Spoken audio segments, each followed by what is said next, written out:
Hello everyone and welcome back. Unfortunately, I no longer have my Medusa piercing. The little dot you can see right there is dried blood. What happened is a couple of days, I say a couple, I literally think it was the day after I had filmed a piercing video about my Medusa and my septum. I went over to my boyfriend's house. I was going to stay over, then drop him off at work the next day. Everything had gone well. I believe he was on his computer at the time, and I'm clumsy, okay? And unfortunately this was one of those times where I tripped. Now, as I have tripped, I've smashed my face off of, he has a sofa bed in his room, and I think it was the arm of the chair, but I've just hit my mouth, and my boyfriend looks at me and he's like, "Have you lost the ball of your piercing?" And as I went to go touch my mouth, I really shouldn't be touching it now, I couldn't feel the ball. Now, unfortunately, I had lost the ball, but not in the way that you would think.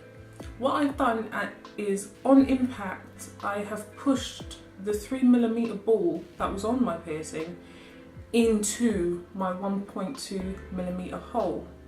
So the ball is now sitting just under the surface of my skin and it's stuck in my lip. And the rest of it was coming out down into my mouth. And as I've taken my finger away, there was blood on my finger. So my boyfriend goes back into the house, because his room is at the end of the garden, kind of like a little granny annex. And he brings me back a mirror and some tissue for the blood. Gives me the mirror and I have a look, and I try to push it back out, but A, there was just blood in the way, so I couldn't really see where the hole was. And B, I think the hole was slightly off centre, because when I pushed up on the piercing, the ball was more in the middle and the hole was slightly to the left of it. So I found some dodgy way of trying to line up the two, and I did, but it really hurt, so I was scared to push it back through in case I ripped my lip. And I tried pulling it down, but it just was not budging. I was twisting it as I pulled to try and help loosen it. Wasn't working. So what me and my boyfriend do is we go to his mum, because she's a qualified nurse. We want to get her opinion, because my boyfriend was talking about going to A&E, and I was just like, if I can do this on my own, I will. I really do not want to go to A&E, because I did not know what they were going to do. I just didn't want to go. So we went to her. I felt so sorry and bad, because she's just had a knee surgery, so she was in pain and she couldn't really walk all that well, but I needed her help. So he went to go get her. She came down, gave me ice, gave me some ibuprofen,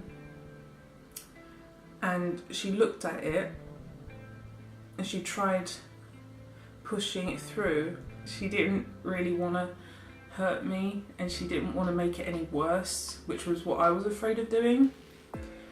So she says the dreadful words of, "You're gonna have to go to A&E," which, for those of you who don't know, it's accident and emergency.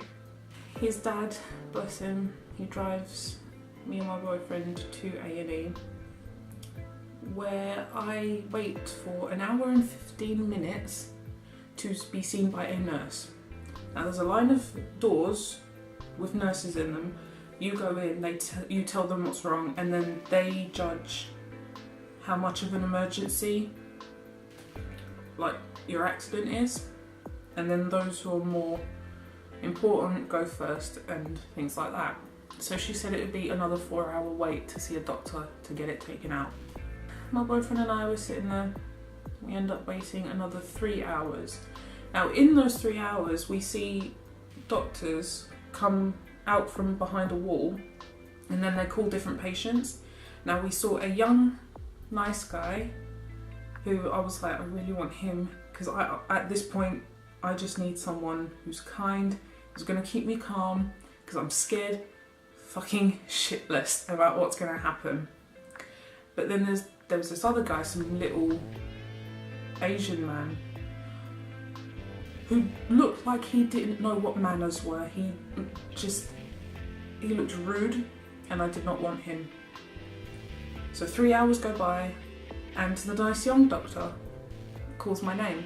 We followed him around, and I sit on the bed that they have. And what he does, he scrapes off the dried blood that was on my lip so he could get a better look at what was happening. Now he has a look, and he sees that he's telling me that he can't find the hole. I showed him the way that I had found to help with the hole. What I did was I had to smile but slightly pull my lip to the right in order to line up the piercing and the hole. So I showed him that, and he says, oh yeah, I can actually see the ball a little bit. I'm not too sure what to do here. Let me go get the head of A&E, see what he says. We may have to numb your lip and then push it through. Goes to get the head of A&E. Who walks around the fucking curtain? The old Asian man who I didn't want. He comes in with the young doctor. He tells me to lay down on the bed and moves the light to my face and says we wouldn't be able to do reconstructive surgery on something like this. It would entirely change your face. Like, how stupid did he think I was? I was just expecting a numb lip, push it through, bye.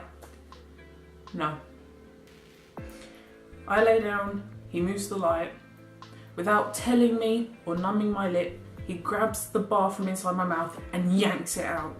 I don't even get a chance to have a say in what the hell was going on.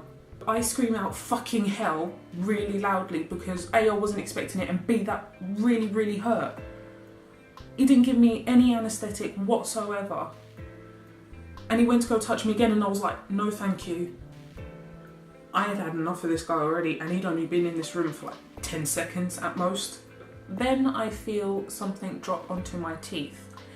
As I lick it away, I can taste that it's blood. That's when the old man decides to tell me, oh, you may start bleeding a little. I was like, yeah, I can feel it. So he grabs a gauze and basically just shoves it into my mouth to stop the bleeding. He then proceeds to tell my boyfriend that I need to take saline solution once a day. The saline solution I'm meant to take is these little things that they gave them to me to put in my mouth, swish it around, just to heal the hole on the inside, because apparently it was infected. And I had a look at myself, and it wasn't pretty. My flesh was hanging down in the ball, and it was sort of purple and red. And he gives me that and some gauze in case I'm still bleeding, like once we get home. So as soon as he leaves, the young guy goes with him. I sit up and I basically just start bawling. I can't help it. I'm in pain. I'm traumatized by what just happened because I had no idea it was going to happen.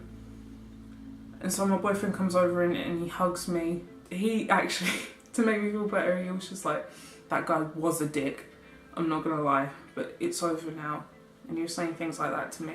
And then the young doctor comes in, just goes over what I'm meant to do with the saline solution and the gauze. And he says, I'll leave you alone for a minute. When you're ready, I'll be outside. So he leaves, and I just continue hugging my boyfriend. And I look at him and I just go, I really want to go home. I didn't want to be there anymore. I'd had enough. We pull back the curtain, we say thank you to the young doctor. My boyfriend calls his dad to come pick us up. We'd gotten to the hospital at 5 to 10. It was now 3 AM by the time we left. We were waiting for his dad. My boyfriend and I just stood there hugging because at that point I was still crying, but I was shaking as well. I had tremors going through my body and I just couldn't stop myself. I don't know whether it was because I was scared or because I was cold. It could have been the combination of the two. We get home and bless his mum, she's still awake, sitting on the sofa, and his dad goes and gets the other ice pack that they have, because the one that I took with me to the hospital was now just water. It wasn't even ice anymore. So they get me the new one, wrap it in a towel, and I put it to my lip. And I pull it away and there's blood on it. I didn't even think to take the gauze out of my bag and put it on my lip. I kept the towel on there because the cold ice felt so nice on my lip because it was throbbing and it really did hurt. His mum gave me more ibuprofen just to sort of numb the pain a little bit. And when we got back into my boyfriend's room, we got changed for bed. Got in, got comfortable, and he puts on some YouTube videos for me to make me laugh before we went to sleep. Just so I could, feel somewhat better. It really did make me laugh. I had an ice pack to my mouth and all you could see was just me sort of shaking behind it where I'm laughing at these videos. The next day my lip was incredibly swollen, and surprisingly enough, yesterday I had, the ball of flesh I was talking about that was purple and red. I had that yesterday, and at the end of the day I took the saline solution, I swished that around my mouth. I woke up this morning and I had a look in the mirror and it's not there anymore. There's still like a little ball of flesh, but it's normal. It's a normal colour. I won't show you because that's just kind of gross. And I know some people won't really like it. I mean, I'm kind of grateful because yesterday I kept getting that little purple ball of flesh stuck in between my two front teeth. So I had to keep pulling my lip out to let it loose. The first time it happened, I was on the phone to my boyfriend who was checking up on me. I was just sitting there and I was like, I can't, there's something in between my two front teeth. And then as I pulled my lip out, I was like, no. I didn't have the best Tuesday, considering I went to go see my boyfriend and we ended up in A&E. I did try and send him home a couple of times because he had work the next day. So I was like, you need sleep, go home. But I'm so grateful he didn't because I needed him at the end. No more Medusa piercing. And I've now had to promise my mum and my boyfriend that I won't get any more lip piercings. Of all the problems I thought I would have with my lip, shoving a 3mm ball and getting it stuck inside was not one of those problems I thought could happen. But you live and you learn. So if you do want to get a Medusa piercing, be very, very careful not to shove the thing in your face. Goodbye.